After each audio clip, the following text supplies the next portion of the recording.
Well, good morning, everyone. Welcome to a bonus episode of the Missing Links post-game live stream podcast thing.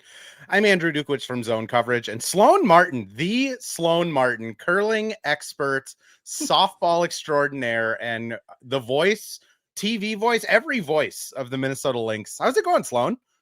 It's going great, especially, it's a late night, obviously, after, the Phoenix Mercury. I probably got home at around 11:30 at night, but it's like, I still felt like I was on a high. Like I told my husband, I was like, I'm not ready to go to bed yet. Like, let's see like what show we can pick up here again. And like, I was just wired after that. So feeling good this morning, waking up at my regular time still. Yeah, I mean, that's one of the things I really enjoy about doing like the post-game lives and stuff like that, is because like, man, sometimes you just finish a game and you're like too juiced to like want to go to bed, and it's nice to come on and just talk to a couple dozen. Now I guess there's more than a couple dozen, but like a good amount of Lynx fans that also can't sleep, which Jude and Abby already in here. So I appreciate you guys coming over and hanging out with us this morning. But Sloane, before we go anywhere, I've been wanting to talk to you about curling for approximately 6 months. And I love it. First off, did you know anything about curling before you got the Olympics gig? If you had told me on Halloween, tell me anything about curling, anything I would have nothing to say. I had no idea how points were scored. I didn't know how the game was structured. I certainly did not know about strategy or anything that went into the actual mechanics of the game. I knew nothing except ice and rocks. So it was really starting from scratch for me, Andrew, and I treated it like, that's how I do my job overall, is I treat every game like a test, and I'm studying. People maybe think that you just kind of are showing up to games, you take a look at the it's absolutely not that. Like, I treat my job like I'm a student, and I am researching, and I am studying, and I am memorizing, and researching is what I do on a day-to-day basis. So this was very much while I was juggling a full college basketball load. I'm reading books about curling. I'm taking notes and studying. I developed my own curling curriculum to test myself and to learn. And then I'm watching a ton of curling too, because that's how you get the nuance, the vocabulary, the cadence, and everything that goes along with it. And yeah, I'm really proud of like the work that went into it to set myself up to really reach curling fans and new fans to the game too. I had gone on, I think it was K-Fan a couple times, and we were talking about Winter Olympics, and the question always gets like, oh, what are you watching more this year than anything else? And I was like, well, like my friend's announcing curling, so I'm watching a lot of curling, and I, like you, knew nothing about curling. Like I didn't even know there was rocks involved. I was like brooms, and they wear like dress shoes on ice, and that was my understanding. And like, I must say, you did a phenomenal job, especially in the middle of like the biggest controversy in the Olympic. Well, maybe second biggest, the like puffing the groin area of skier suits was probably the biggest, but easily the second biggest of rock poking, which I still don't understand. Like, how is that legal? How is that allowed? You're testing it. My memory of the rules here very much. But the thing is like, that Canadian team was very, very experienced. They garner a ton of respect in the sport. Really, the biggest issue with that scenario was the fact that Mark, gosh, I can't remember his name, the Canadian guy who became memed ad nauseum. He was very angry. He was very angry. That was the problem, that he started cursing out Oscar for the Swedish team. It's funny that I remember their first names, not their last names, only a couple weeks out, and made kind of a spectacle out of it, because curling is very much about decorum and the rules and the culture and respect. It's very like mild-mannered. Like even Corey Dropkin for the U.S. mixed doubles team, the fact that he was like fist pumping, getting the crowd really worked up, like that was seen as like a kind of ruffled some feathers in the sport, frankly. And he was just playing with so much joy. There was nothing that you could like criticize him over, but that's because how strict it is in that sport when it comes to just like the unwritten rules of the game. So that was really the biggest problem here, is like making it a big deal, making it a spectacle.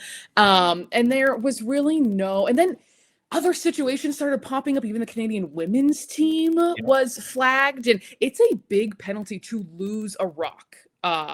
I don't even know what possibly to compare it to, but it is a big deal in terms of your strategy and how an end or an inning, the equivalent of, develops in that case. So it was a big deal. And it's funny, Andrew, to be in the firestorm of something like that, because I also did the Paris Olympics with NBC too.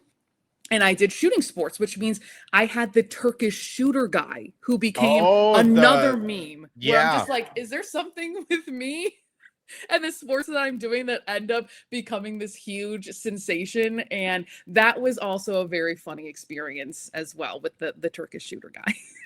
I mean, Turkish shooter guy is still iconic, right? Like, just shows up, no gear, nothing. Like, he just finished the 9 to 5 and then like aces it, which exactly. I mean, yeah, maybe there is something, because the Lynx have been interesting to say the least since you've gotten on board. I mean, 1 year it's the power of friendship, and then this year I don't even know what to call this year. This is just insane. But I mean, I guess to transition over to it, like I'll set the stage a little bit of, Cheryl in the preseason talked about this year being a lot more similar to 2023. For people that don't remember, that was the year they started off 0-6 and then desperately climbed into the playoffs. And I think it was the Mercury actually that beat them in 3 games in the playoffs, and kind of sparked to, okay, this is what we need to add. We need a more troop. We need court, land, tea, the trade for tea. I was kind of anticipating that out of this year, of so many new faces, so many new kind of weird moving pieces, a lot of Euro players coming over, Fee's injured, Dorca's injured. I thought it would be a slow start, and then they surge at the end to make the playoffs, and then it's anybody's game. But it has been the exact opposite. They have been dominant in pretty much every facet, which I guess that leads to my question, long-winded way of saying, like, how are you doing with this? It was interesting, Andrew. Last night, I said on the broadcast, and this is going to be my shameless plug, that I hope everybody tunes in on Victory Plus. There's plenty of national games that we're also on to. It's totally free. No one can match the experience around the team that Leah and I have. So I'm getting on my soapbox to always turn on Victory Plus. But I said on the broadcast last night. Real quick, I want to add on to your plug. Can also watch it on the go. Like, it streams great on the phone. Like, it streams great on iPad, laptops. You can get it on smart TVs, Xboxes. Like, it's awesome. It's awesome. So it's been a really great platform. They're also you can watch replays as well too. If you have plans, didn't see the whole thing, you can go right back and watch it. They are also helping friend of the show, Kingabee, who has been on here a couple times, as a content creator. So they invited her out to a suite for a game. They're helping push her content of fan-friendly Lynx content. So they nothing but impressed so far for Victory Plus. Yeah. Sloane, keep cooking though. Yeah. So I was sitting there last night and I'm like, I said it, I'm left speechless the same way I was last year in that 53-point victory at Vegas when Kayla McBride went 8 for 8 from 3 in the first half on the road, largest road win in WNBA history. And they scored the same number of points in the half, 67, as last night. And I was sitting there and I was thinking, oh, this is something special brewing. And we had felt that certainly for sure coming into that winning streak and coming into last night. But last night felt like an especially emphatic way to say, no, we're different. And Minnesota, on paper and with your own eyeballs, has set itself apart from the rest of the league right now. It's really that dramatic. I mean, you look at net rating, scoring margin. That's something that I really like too. How much are you beating teams by? That is a significant marker of a really good team for me. And I think what really struck me too, Andrew, is before the game, Cheryl said, I didn't think that we would find a starting 5 that would exceed the chemistry of last year and the year before's team that won 64 games in 2 years. And that really struck me when she said that, because it is so apparent, it is so tangible, that chemistry and connection that they have. And for her to say, I didn't think that we would have this either, that was really something to say from Coach Reeve's perspective in terms of just how this team has clicked so early on with 2 returners on the floor. That's it. That's it. No more. The last year's defensive player of the year is in here. A really important backup point guard is in here. Jessica Shepard, a 2020 triple-double is in here. And this is what we're seeing right now. And I said too, Andrew, at the end of the game yesterday, it should send shivers down the spines of the rest of the WNBA that the Lynx are playing like this without Nafisa Collier. Yeah. It should just breed fear. I'm serious. It really should. Yeah. No notes. Like every game at home, I'm sitting next to Terry Horseman, Cassidy, Hedesheimer from the Star Tribune. And literally at the end of games, I'm just like, I don't know what to say. Like last year they didn't have blowouts like this very often. And they're on a 5-game winning streak. And 3 of those games have been by over 20 points. Like their defensive rating is a full point better than last year, 3 points better than the second best team in the league. Offensive rating is 3rd. Defensive field goal percentage is lower than 40%, which is insane. Like I'm just kind of still just shell shocked of this shouldn't happen. Like you bring in 9 new players and you shouldn't have the best defense in the league this quickly. I mean, the scary part is, like you said, they're getting feedback, which is going to make everything easier, right? Offense is going to be easier. Kayla's not going to get double teamed every play. Courtney's going to be more open. I mean, we think Natasha Howard has like wide open lanes off of these pick and rolls now. Like when Fee's in the corner, they're going to be even more open.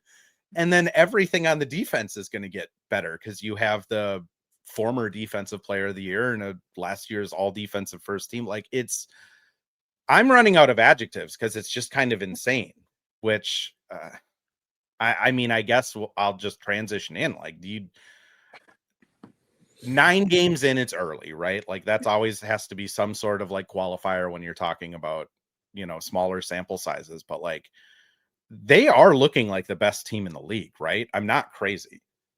No, and that's the thing too, is like and I always say this as a qualifier with myself too, is that like this team gives us so many great things to talk about, but I never really identify myself as a homer. I want folks to be as informed as possible, and we're going to talk about things, and there's factual things to talk about. But this is a team that's setting itself apart from the rest of the WNBA right now. I mentioned, obviously, and we've talked about it, the net rating, the point differential. Those to me are huge, huge indicators of how different this team is. I mean, to have a double-digit net rating, they're the only team, at least I assume this would hold up after last night. I actually didn't check, Andrew, but the only team under 100 in defensive rating as well, with, kind of the offense that we're seeing this year and the fouling and, just inflated, bloated numbers we're seeing from a lot of players in this new expansion and new CBA era. So I have no problem saying this is a team that looks deadly impressive right now, just lethal in so many ways. And even yesterday, there's so much that's been clicking with this team. The fact that Coach Reeve to start the season was not happy with their rebounding. I believe it was, what team was it that, I can't remember what team it was. It was in the first 4 games of the season where they had a huge rebounding first Atlanta game. Yeah, where that's she it. was really pretty ticked off about it after the game. Yes. And the fact that they reversed that so quickly, just flipped a switch, and the best rebounding team in the league too, Andrew. Yeah. I mean, that has been just such a sight to take in, to see the way this team has performed in so many different aspects. And, talking to Cheryl yesterday with the media before the game, I asked her, so much is clicking right now, but where do you want to see these improvements on offense? Because maybe that's the part. She said she was surprised, caught off guard by the fact that the defense has come along so much more quickly than the offense has. Usually it's the other way around. And she said, limiting turnovers for sure. I believe they had under 10 last night or close to it. 3 in the first half. I was going to say, maybe picked up a little bit later in the game. And she said, developing our bench. And that certainly is something that maybe goes line item number 1 in terms for how this team is going to solidify itself even more and become an even more robust team in the WNBA, is that bench rotation, building confidence, getting production from that group. And that's kind of the list right now. That's what, Cheryl had to offer in that regard. And that's really what it is. And you're right about putting that qualifier, Andrew, but I also see it as like, when you turn, to a new month, we're now firmly in June right now, obviously. I think that's significant to say, look at the way this team has competed and started. They have won close games.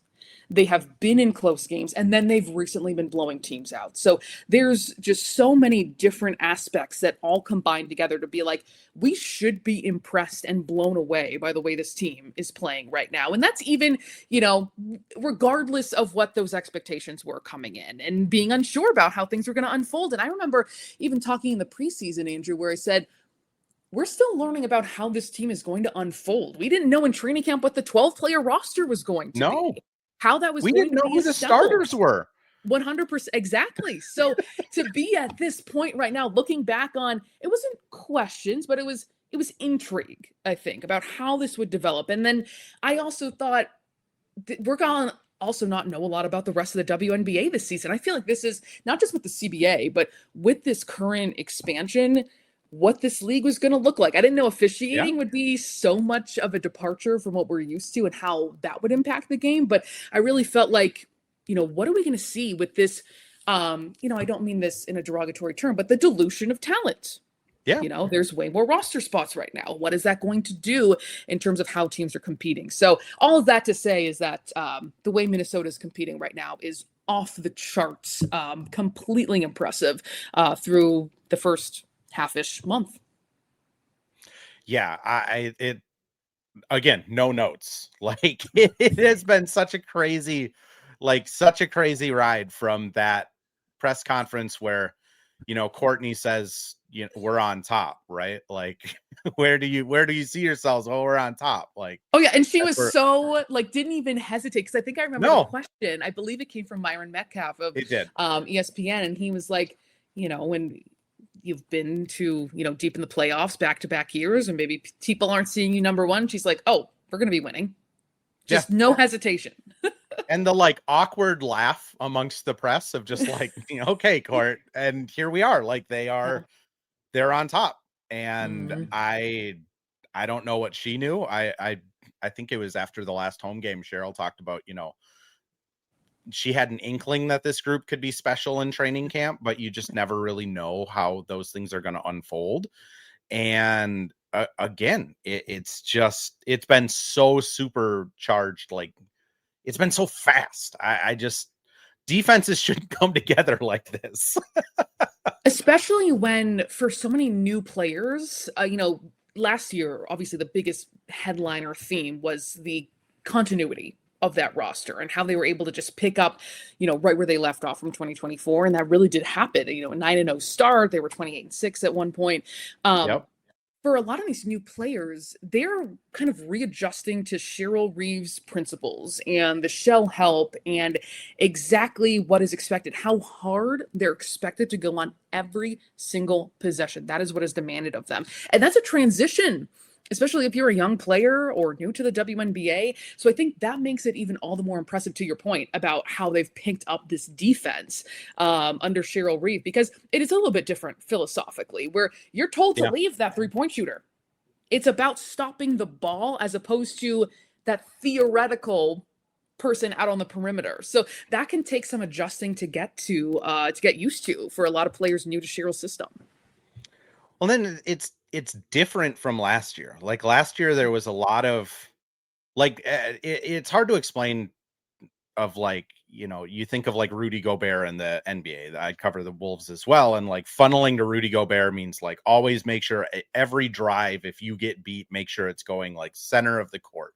And Cheryl has this other, she wants everything to go baseline or to the sides. She wants that to kind of spread out. And then Lan was so good at just whipping her hips around and getting blocked shots or kind of cleaning those messes up. This year, it really is. It's if we give up a couple threes, we're going to take law of averages. We don't want anything near the basket. We don't we want to jump passing lanes. They're playing super aggressive. And it just, maybe it helped having 9 new players, because you can just instill a new system overnight. But at the same time, it just, I know I had Olivia Miles higher on our checklist to talk about, but since Cheryl came up, and Benjamin and Ghosts are both bringing up never questioning Cheryl's again in the chat. I mean, this is kind of her her magnum opus, her like 16th chapel, like this might be the best coaching job, at least that I can remember from her. If you want to say like her second season with the Lynx, where they took them from like an average team to championship contender, like I'll hear you on that. But I can't imagine how difficult this has been. Absolutely. And you've seen the transition, in Cheryl Reeve's career and her demeanor and how she's had to adapt to coaching a new generation of players too, where she's still hard on them, still holds them to a high level. That's something that Olivia Miles has said she really cherishes about this early relationship with Cheryl Reeve, is how she's coached hard, how she's expected to push herself further to get even better. But it's certainly been an adjustment from, that dynasty era. And, this is, the first thing I have to say is that it has to go along with the championship. I think that would be, that's obviously what you're chasing. That is ultimately what all of this is about. And if there's anyone who knows about that, it is obviously, Cheryl Reeve. But when you look at what they lost, the talent of a team that won 64 games in 2 years, to already turn around to what we see right now, to build a system with the personnel that they have. Look at Nia Coffey, who was playing 10 minutes a game the last 2 years, career 5 points per game.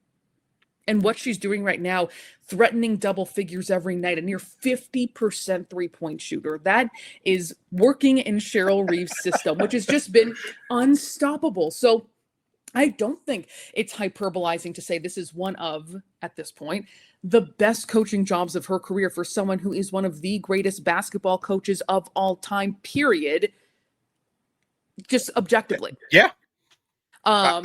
She's on a very, it's not even a WNBA thing. Like she is one of the best coaches, period. Like what she's able to instill.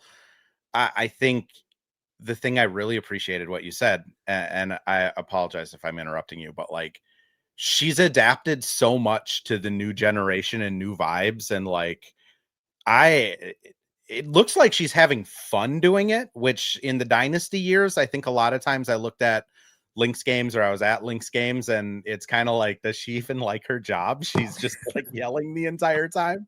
And this year, last year, and a little bit of 2024, like it looks like she has found just a joy in coaching that has unlocked another level in her career, which again, she's on a Mount Rushmore of professional coaches. Absolutely. Found another level. Like it's insane.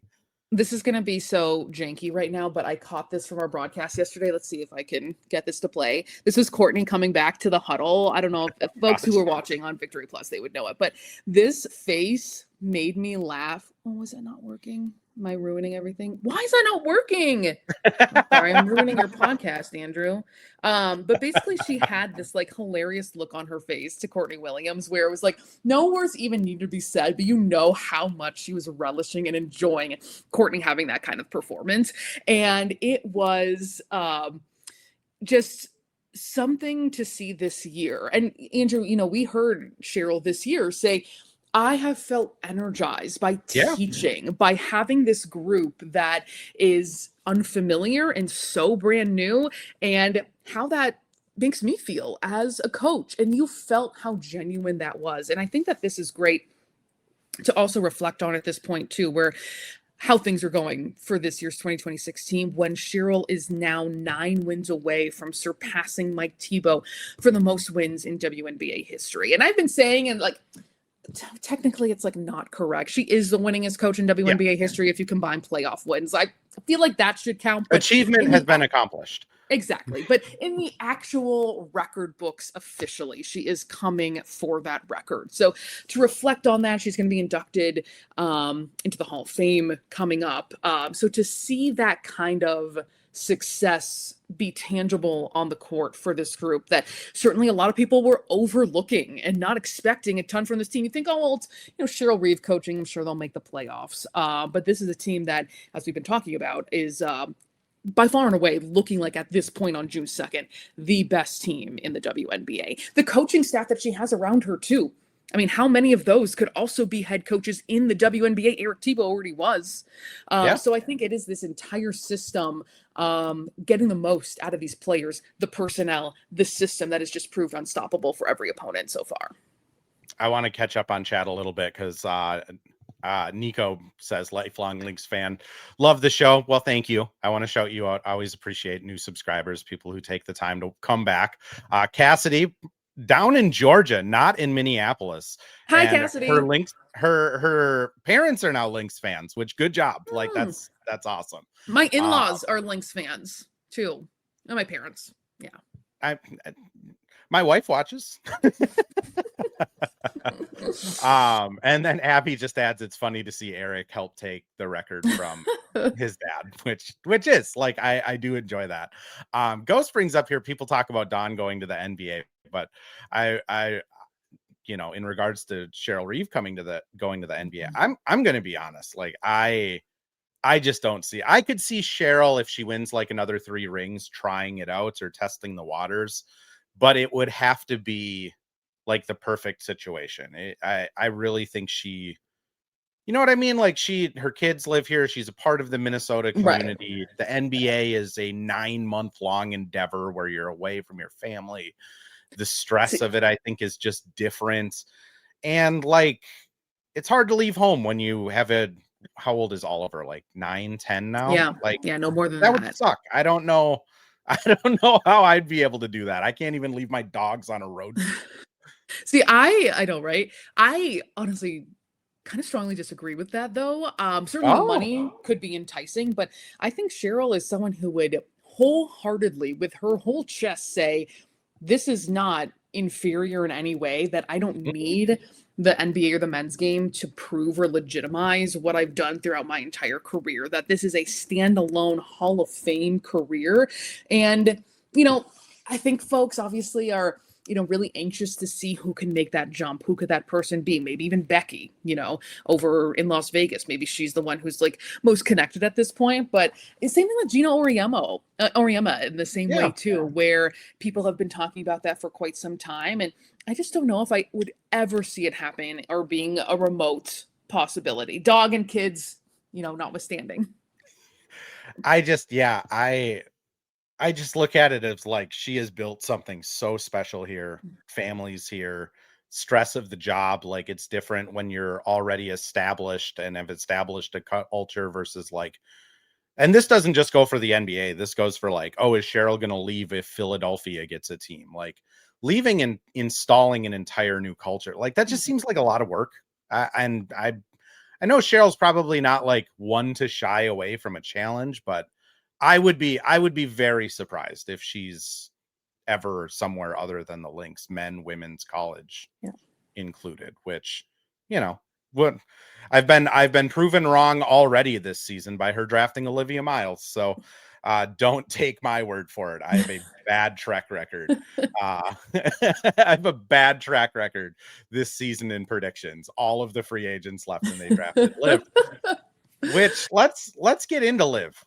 I guess, we talked before draft and at different press conferences and stuff like this. Like, did you expect this out of Liv so fast? That's something that is, I think, most fun about, me and what I do and bring to the broadcast too, is that I'm so also embedded in women's college basketball too. So by the time these players get to the WNBA, I've been watching them for 4 or more years at this point, and you feel like you have such a strong familiarity with a player and their game. Olivia Miles, I was enamored with from the very beginning. And it is because there are those Chelsea Gray parallels with her vision, her flashy passing, and then her junior season, or her last year at Notre Dame, when she became a 40% three-point shooter, I thought, okay, this is now looking like a complete player. Because before you thought, okay, that's a pretty significant knock on her. She was hovering around 30%. That's tough for a point guard. How is that going to work out? But once she proved that she could hit that shot at that level, I thought, okay, this is for real. Like, let's take a look at what her potential is going to be in the WNBA. So I don't think I was surprised at all to see Minnesota take, Olivia Miles, number 2 overall pick. It was a question of how quickly would she adapt? Would she be too turnover prone? Yeah. That was certainly a question I had. I still value being a low turnover point guard, and certainly Cheryl Reeve does too. Those are possessions that you're giving away. But to see how she has flourished so far, I think if even knowing her IQ, her personality, her competitiveness, where her teammates said she took those first losses to start the season so hard, we had to pull her out, tell her what it was like to go through an entire WNBA season. You got to move on. But that was just, how heartfelt she is and how much she cares about this game as well. But I have to point out too, when we talk about Olivia Miles, we have to talk about the ecosystem and culture of this entire team. I have been jaw-droppingly impressed with Kayla McBride and Courtney Williams, who I already have, of course, tremendous through the roof respect for. But to see how they have nurtured a player like this, and hearing both Coach Reeve and Olivia Miles talk about this being an egoless team, has allowed Olivia Miles to be who she is and to have the season that she's having right now. So that has been something that I think has been so important. We know that how a rookie performs and their outcome the rookie year has so much to do with where they land and who they're coached by. And Olivia Miles hit it out of the park by, pure luck and being selected here and being around these teammates. So I think when we talk about her success, it goes hand in hand with the leadership, maturity, professionalism, and just great personalities that are Courtney Williams and Kayla McBride. But it is one of those things. So like I said, Andrew, before, coming in, I knew I was prepared. I'm like, I'm not going to be caught off guard by a no-look pass, some flashy take, some circus shot, because I've watched her so much in college. I'm not going to be caught off guard by it. So, but she is one of those players where you think ahead of time. I have a list and I have a card near me of things that I will just think of on a random Thursday and be like, that's what I'm going to describe that play as. This is a word that I need to describe Olivia Miles. I don't do that for everyone. I want this to be off the cuff. And it is. You want to go with what you feel in the moment. But she is that lethal, that exciting of a player that I'm like, I have to meet this moment every time the ball is in her hands. So that, from my perspective, is the kind of rookie season she's having too. I mean, when you're getting included in lists as the first ever, first since Simone, only you and Caitlin Clark are on this list. First since, I mean, she's breaking all of these records and making these achievements. And I feel like that doesn't do her justice. Like, if you haven't watched an Olivia Miles game and you're just kind of like seeing the stuff on your timeline, like, that's not even there's possessions where she'll like get off the ball, recognize something as she's off the ball, and then goes sprinting back, like clapping for it, and then runs a play perfectly to like take advantage of what she saw off ball. Like, it was such a small moment, but I remember against Phoenix last night, there was one play where DeWanna Bonner, this was later in the game, was going for a steal, didn't get it, she was out of the play.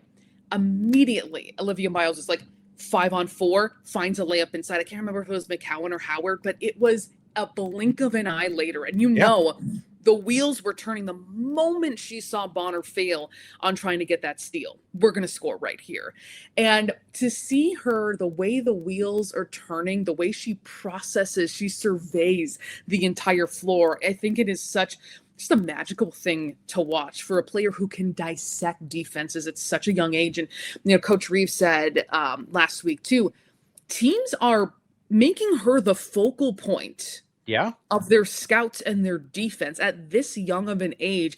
And she is still blossoming in front of our eyes and taking over. And I even brought this up with Leah yesterday, and I just asked her point blank, why is she still getting so many layups? She is second in the WNBA in attempts at the rim, shooting 67%, which is fantastic for a guard. Maybe even a post player, you would love to be inching closer to 70%. And it happens over and over and over again. And certainly that's her teammates and the threat of Kayla McBride out on the perimeter. But I still think back to when Cheryl said, actually, I have my notes right in front of me. I want to make sure I have the quote right.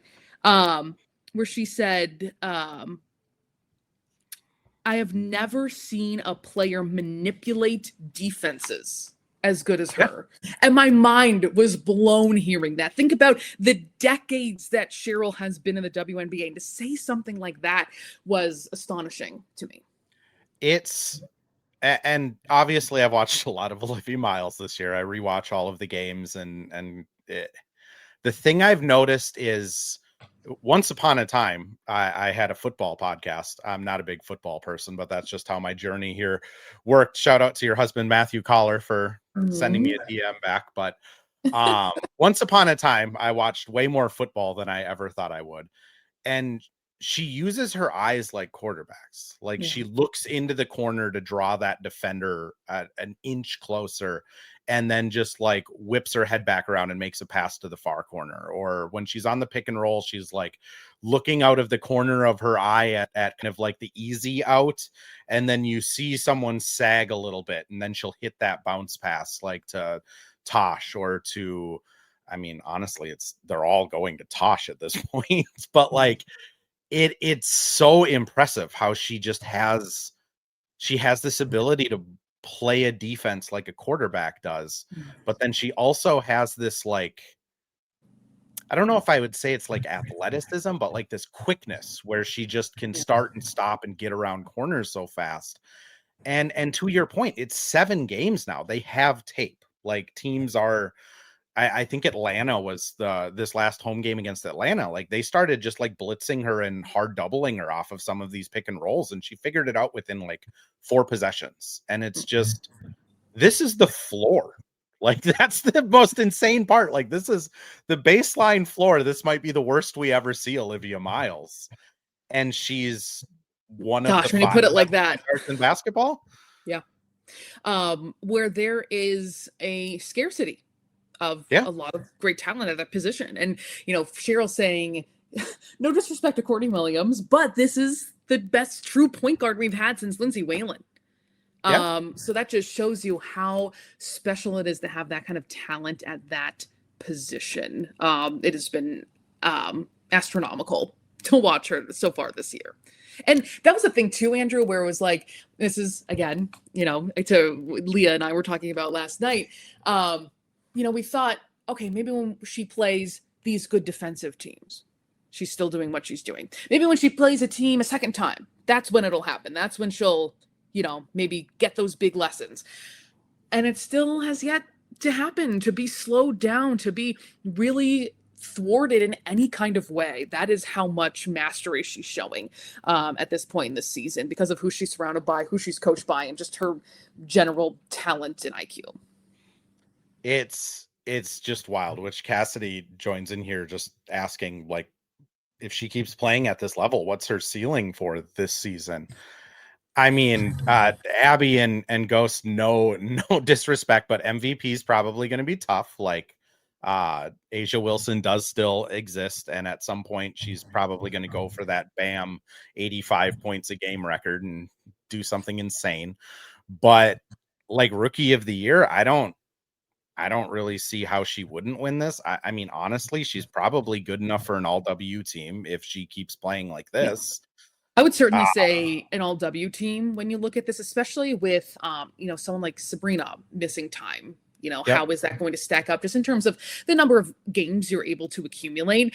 Certainly, if the Minnesota Lynx continue to win like this, that I think is the biggest indication of seeing that kind of reward. I think it means something too, to evaluate a player, how their team is doing when you have the MVP runner-up in back-to-back seasons sitting on the bench for X number of weeks or games. I think that should absolutely factor into how you're voting, how you're evaluating a player, the position that they play, and their level of importance to a great team. That is the formula for me. Even more so, obviously, we're looking at stats, but that is what it really comes down to for me.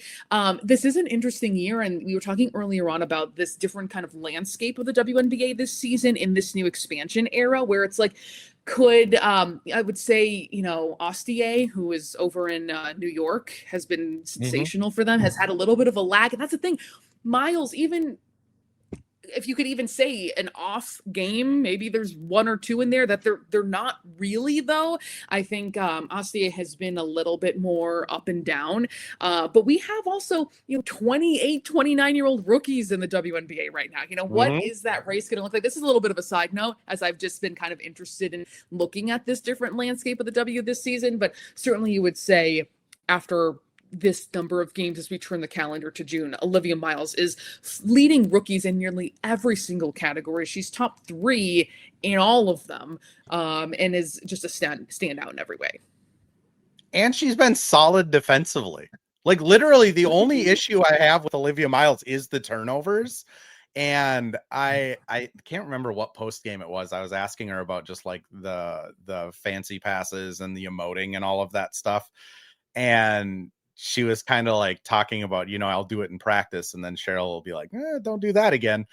And I just kind of made the comment of like, yeah, but you have a 3-to-1 assist to turnover ratio. And that has since fallen. I think it's closer to 2-to-1 now, which is more of what you'd expect from a rookie.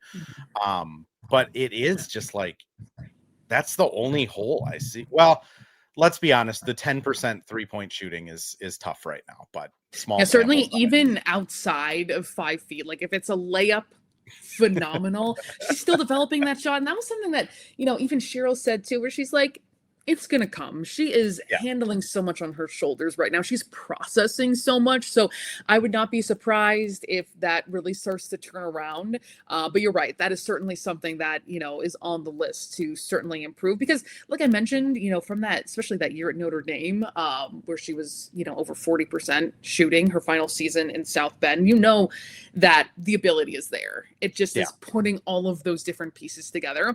But you bring up a great point about the defense too. And, I saw, and I wish I could shout out who this person was because they were the one who went and dug out this advanced stat, but I saw something that, Caitlin Clark is being heavily hunted, a lot of isolations in terms of her defense. Yep. She was about double ahead of number 2, but number 2 was Olivia Miles. So Minnesota has the infrastructure defensively, though, to be able to try and corral that. So it is not as damaging as it is on, a different team, for example. Which is, again, like they have the best defense in the league. So if you're saying we're going to have Liv out on an island, the second most in the league, it's not working. Like they have the best defense in the league. Absolutely. It is. Cheryl is ready for what you may have up your sleeve. She's ready. And that's kind of a credit, again, bringing it back full circle of like Cheryl, I want to say like 3 or 4 times has told me this season already that like she really felt Liv's defense in college was more a product of like what she could get away with. And I remember asking Liv about it, and Liv was just like, there's nothing you can get away with here. Like the standard is excellence. If you're not at excellence, you get called out, which I mean, that really is kind of just this Lynx new era is players come in. Apparently it doesn't matter who, it's whoever's available and wants to come here. Cheryl will figure out a way to make them effective. It's been just incredible, which we're at 43 minutes. I don't want to keep you here all morning, but no, I still feel hyped up, and I got like 6 hours of sleep last night. The dog's got to get up. I got to get up, but I still like this conversation is hyping me up again too, because of just the level of play we're seeing. Yeah. I mean, that's efficiency, hard work, competitiveness. What more could you ask for? Defense. I mean, it is so like refreshing to have a team that like really bases their identity in defense and brings it every possession, because I think a lot of teams will say we're a defensive team, but then they just have these breakdowns for quarters or games at a time. And the Lynx they don't, which I think that's what makes them so fun. And especially for like Minnesota, like fans in particular, like Minnesotan fans always kind of like cling to the like underdog scrappy type of players, and that's pretty much the entire Lynx roster. Even Court and K-Mac as the all-stars are underdog kind of scrappers. And I want to point out too, I feel like that's part of the reason people were maybe questioning or doubting the Lynx coming into the season, like, oh well, they don't have Nafisa Collier, without looking at Courtney Williams, Kayla McBride, Natasha Howard. I hate to be the put some respect on their name kind of person, but I hope that this kind of leadership in the way that this team has won this season really helps accelerate that. I mean, Natasha Howard 2 seasons ago was averaging nearly 18 points per game. She's a former defensive player of the year. She might be the best screener in the WNBA, which is Yeah. not going to get you a lot of headlines, but it's going to score a lot of points. And she's shooting nearly 70% right now. So I think the combination of those three has just, I mean, been absolutely phenomenal. I actually don't know why I picked up. I can't remember what led to this, but in my brain, I was like, I have to say this because they have just been so integral to the way this team is Yeah. playing and winning right now. Well, that was a sentence of a lot of grunts and stutters, but like that's kind of where I'm at it with this team is just it is. They don't have this team without K-Mac and Court, especially because again, so many new players. If your leaders aren't just locked in with the culture in the program, that can go awry so quickly. Tosh has been awesome. Like I was unfamiliar with her screening and offensive game. Like I knew she wasn't as Rebecca Brunson alluded to me insinuating. I knew she wasn't a liability on offense, but like I didn't know she was a plus offensive player. I thought it was more of like good defender. When given opportunities, she's fine. Like she's great. And you mentioned the pick and roll stuff. Like it doesn't make headlines until you have a generational point guard. Now it's, I mean, how many Natasha Howard highlights have there been this season because of those screens? So, I mean, and also me as I mean, if you don't know already, you should know, post enjoyer, appreciator. It is deep in my heart and soul. So to see just her finesse and her touch around the rim and still her athleticism. And, I'm all for, we're defending all players who are, 34, 35 and above in the WNBA. I mean, I still think Courtney Williams is one of the most athletic players in the WNBA, still has to be top 3 when it comes to just vertical jump. I love watching her rebound, just like snatching it off the rim. That's another side note. I feel like I'm airing my personal grievances. No, it's fine. This is a safe space. Thank you. I mean, Courtney, how fast Courtney is with having one of the weirdest running strides I've ever seen in a professional athlete is insane. Like she runs straight up and she is one of the fastest players on the court. She defends her tail off. Like she's always been a good rebounder. I got into like a couple Twitter arguments of people saying like, oh, we brought Courtney back. Like, here we go. It's going to be a bottom 5 offense. And it's like, Courtney was one of the 3 best point guards in basketball last year. Like, she was one of the best assist to turnover ratio players, one of the best assist percentages in the league. She's still one of the best mid-rangers. She's shot 40% from 3. Great rebounder. Like, no, Courtney Williams is like a bona fide all-star. And K-Mac has made 2 straight all-star games. Like this team, their veteran leadership has been there and kind of done that, which again, you mentioned the selflessness earlier. It shows. Like K-Mac and Court are just sitting there hyping Liv up constantly. And I think I don't know if that was something both of them had before they came to Minnesota. It kind of seemed like Courtney was bouncing around the league and K-Mac has talked pretty much at length of like falling in love with the game again once she got up here. But I mean, at this stage in their career to be this good and still be willing to just give the keys to a rookie it's really special. Players who still have not gotten all the flowers they deserve. Courtney Williams is on amazing teams in Connecticut, continually going to the WNBA semifinals, and still, I don't think, received that level of appreciation. Even second in the WNBA last year in assists per game. And, of course, she's rightfully known for having such a big personality. She's so fun to talk to, even just like one-on-one. She is who she is in every single way and every facet of her life, too. But to see the kind of control and competitiveness that she has, I've always said there was just no better person for Cheryl Reeve, where Courtney just lets things slide off of her. She's never going to lose confidence. She's never going to question decisions. So it's just this kind of point blank relationship where they like have a great one. They work off each other. They give feedback back and forth, but they can, they both dish it. They take it. Like, it is just such a fantastic relationship, and personality wise, such a perfect puzzle piece together. Which is not what I would have expected 3 years ago. Like I when they brought Courtney Williams in, I was like, well, this is going to be interesting. Oh, by the way, I messed up before. I have to show this clip. This is the actual one of when Cheryl was walking back to, oh God, I have a glare.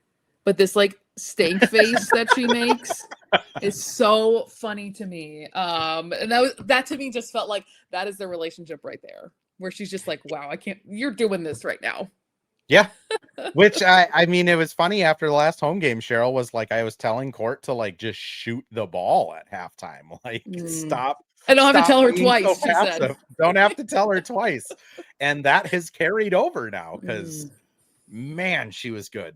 I'm just continuously shocked by this team and how they've been able to do this. Sloane, I do want to give you the space though. Any parting thoughts? Where can people find you if they want to follow your socials? Plug anything you like. Go adopt Greyhounds and Dobermans. That'll be my thing. I'm so glad you said that, and that wasn't going to pop into my head. But first of all, I'm way more active on Instagram. My Twitter, for probably obvious reasons, is just like not super active, but that's just Sloane Martin. On Instagram, it is _ Sloane Martin. I really prefer it much better over there. And also, certainly watch us on Victory Plus. We're on, at least like 30 times per year. Even if there is a national game, like I said earlier, you are not getting the level of knowledge, expertise. Lee and I are at every single practice, really embedded with this team that you're not going to get anywhere else. So shameless plug for that. And also, yes, please adopt Greyhounds, because Buddy is just brings so much joy to us. I can't even believe that he's real. He's a golden retriever in a greyhound's body, and they're just the most innocent little creatures. Like greyhounds who come from the racing world, they don't know what a home is, or stairs, or toys are, and you get to introduce them to all these great things and have them be real dogs, and they just bring so much joy. I wish more podcasts would allow me to talk about adopting greyhounds. Oh my gosh, if you ever want to do a podcast just on like dog adoption, like we have had 3 rescue Dobermans and they're just the best. Like they just our purebred Doberman that we got from a breeder is still the matriarch of our household and runs everything. But the rescues are by far more loving. But you know what, purebred is very snobby. You know what I will say too? If someone makes the argument like, oh well, I only want a purebred dog, I'm like, I can trace Buddy's lineage back to the 18th century. Okay, that's how purebred he is. So that is not an excuse. I'm calling you out. Sorry. I don't disagree with you at all. Sloane, thank you so much for doing this. If you hopped into this live stream a little bit late, first, I appreciate everyone that was in here commenting. It's always fun having this community kind of together, even at 10 a.m. on a Tuesday, but does get posted up on YouTube and X as soon as the stream ends, and also will be up anywhere you get your podcast tomorrow morning. That'll be the 3rd at 7 a.m. Sloane, again, thank you so much. We are going to be back. Oh gosh, we have kind of a double header on Thursday. Sarat Sohi from the WNBA show is going to come on during the day, do a bonus episode with me, just talking about like the national perspective of the Lynx. And then we will be back post game after the Valkyries game. I believe Enzo Fukada from the Valkyrie beat is going to be joining me. So we will catch you then.